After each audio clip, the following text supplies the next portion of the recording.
लोकसभा चुनाव 2024 के संबंध में वलसाड जिला कलेक्टर श्री आयुष ओक व वलसाड एसपी करणराज वाघेला के अध्यक्षता में प्रेस कॉन्फ्रेंस आयोजित की गई। लोकसभा आम चुनाव 2024 की घोषणा के बाद जिला निर्वाचन अधिकारी एवं वलसाड जिला कलेक्टर श्री आयुष ओक की अध्यक्षता में कलेक्टर कार्यालय के सभागार में प्रेस वार्ता आयोजित की गई। प्रेस कॉन्फ्रेंस को संबोधित करते हुए जिला निर्वाचन अधिकारी ने 26 वलसाड एजेजे संसदीय क्षेत्र के बारे में जानकारी दी और बताया कि संसदीय क्षेत्र में कुल 2006 मतदान केंद्रों पर मतदान होगा, जिसमें इस संसदीय क्षेत्र में कुल 7 विधानसभा क्षेत्र 173 डांग, 177 वासदा, 178 धर्मपुर, 179 वलसाड, 180 पारडी, 181 कपराडा और 182 उम्रगाम शामिल हैं। संसदीय क्षेत्र में 9,39,379 पुरुष, 9,08,810 महिला और 22 अन्य कुल 18,48,211 मतदाता हैं। इसमें 18 से 19 वर्ष आयु वर्ग के 48,783 पहली बार मतदाता और 20 से 29 वर्ष आयु वर्ग के 86,223 मतदाता शामिल हैं।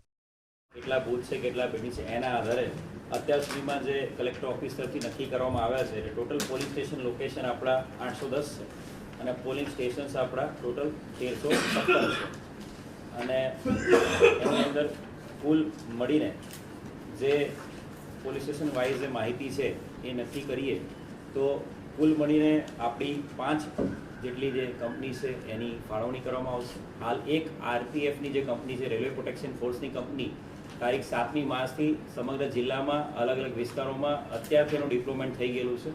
આપ જોઈ રહ્યા છો કે દરરોજ સવાર અને સાંજ બંને ટાઈમ પર સમગ્ર જિલ્લામાં એરિયા ડોમિનેશન અને પેટ્રોલિંગની કાર્યવાહી ચાલુ છે। ટ્રાફિક વોર્ડનની સાથે સાથે હોમગાર્ડ, જીઆરડી અને વલસાડ પોલીસ સમગ્ર મળીને 1200થી વધુ પોલીસ આ સમગ્ર ઇલેક્શન બંદોબસ્તમાં જોડાશે। એફએસટી એસએસટીની અંદર પણ પોલીસ કર્મચારીઓ અત્યારથી જ કામગીરી ચાલુ થઈ ગઈ છે।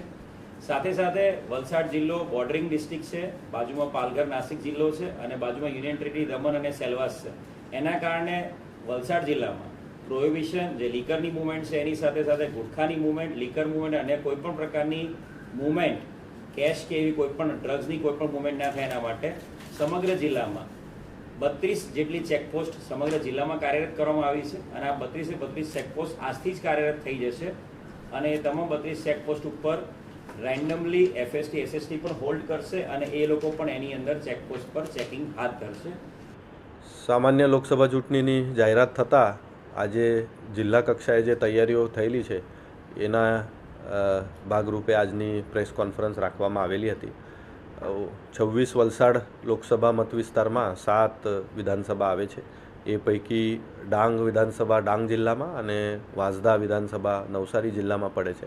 અન્ય 5 વિધાનસભાઓ વલસાડ જિલ્લામાં પડે છે। કુલ મતદારો અત્યાર સુધી નોંધણી જે થયેલી છે એ 18,48,211 મતદારો છે। એ પૈકી 1 જાન્યુઆરી 2024ની લાયકાત પ્રમાણે પ્રથમ વખત મતદાન કરનાર મતદારોની સંખ્યા 48,783 છે।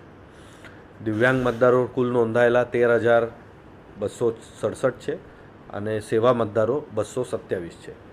એના ઉપરાંત કુલ મતદાન મથકો જે છે એ 2006 છે।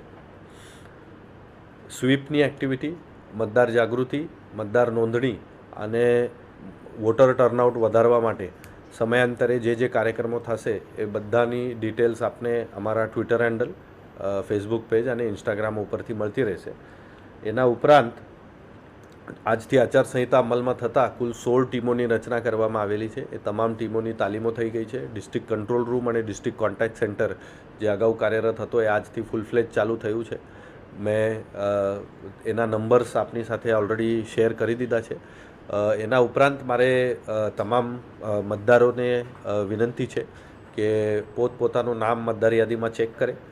જો ન હોય તો હજુ સુધી નવું નામ નોંધવાની પ્રક્રિયા ચાલુ છે। હવે પછી આપણે નવું કોઈ નામ કમી કરી શકતા નથી, એટલે નવા મતદારો કોઈ બાકી રહી ગયા હોય તો એમનું નામ આપણે ઉમેરી શકીએ છીએ। એના ઉપરાંત આચારસંહિતામાં 24 કલાક, 48 કલાક અને 72 કલાક આવી 3 જે ગાઈડલાઇન્સ કમિશનની હોય છે એના પ્રમાણે આજથી જ કામ શરૂ થઈ જશે અને એમાં થયેલી જે કામગીરી છે એ 72 કલાક પૂરા થાય એટલે આપણે આપની સાથે શેર કરી દઈશું। એક્સપેન્ડિચર મોનિટરિંગ માટે જિલ્લા વિકાસ અધિકારીશ્રીને નોડલ અધિકારી તરીકે નિમણૂક થયેલી છે।